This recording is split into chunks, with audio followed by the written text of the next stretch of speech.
Sesuai jadwal, hari Selasa kemarin dilakukan tahap 2 perkara persetubuhan dan pencabulan dengan tersangka M. Fauzan, 53 tahun. Penyidik Polresta Banyuwangi melakukan pelimpahan berkas perkara dan tersangka kepada Jaksa Penuntut Umum Kejaksaan Negeri Banyuwangi pada Selasa 25 Oktober 2022.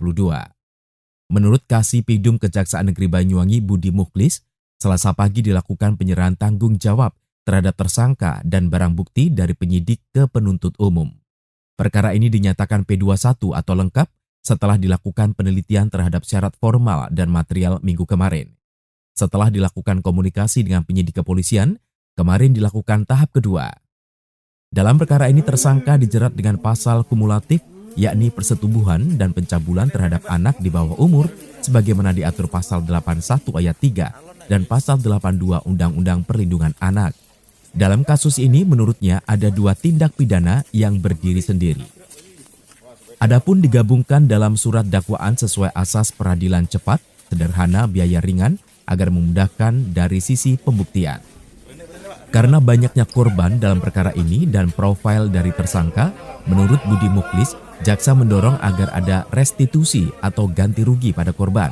Tujuannya agar salah satu pemenuhan hak korban sebagaimana tertuang dalam Undang-Undang Nomor 1 Tahun 2006 tentang perlindungan saksi dan korban bisa dipenuhi. Budi Mukhlis menyatakan sampai saat ini hasil perhitungan besaran restitusi dari LPSK belum turun.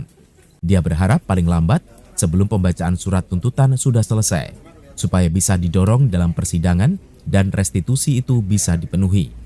Namun jika tuntutan restitusi itu tidak dikabulkan pengadilan, maka jaksa bisa mengajukan banding. Apabila restitusi itu tidak selesai sampai pembacaan tuntutan, bisa diajukan dengan mengajukan permohonan.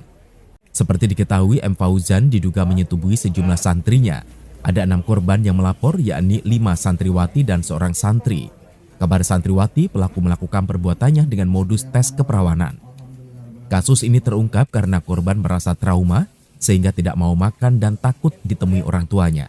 Akhirnya korban bercerita pada salah satu temannya, ternyata temannya juga mengalami perlakuan yang sama, sehingga persoalan ini akhirnya terbongkar. Kita berharap sih mudah-mudahan paling lambat sebelum jaksa membacakan surat tuntutan rekuisitor. Supaya apa? Kita dorong betul itu bisa dipenuhi. Nanti kalau tidak dipenuhi ya jaksa kan bisa mengajukan banding apabila restitusi itu tidak dikabulkan. Namun demikian seandainya nanti pun belum selesai, itu bisa diajukan tetap pengadilan dengan mengajukan permohonan.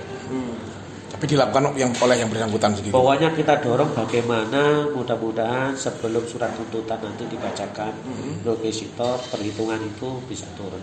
Nanti kita koordinasi secara intensif lah. Ya kita mengingat LPSK ini lembaga sentral hanya di Jakarta. Tentu banyak kasus yang mereka tangani juga.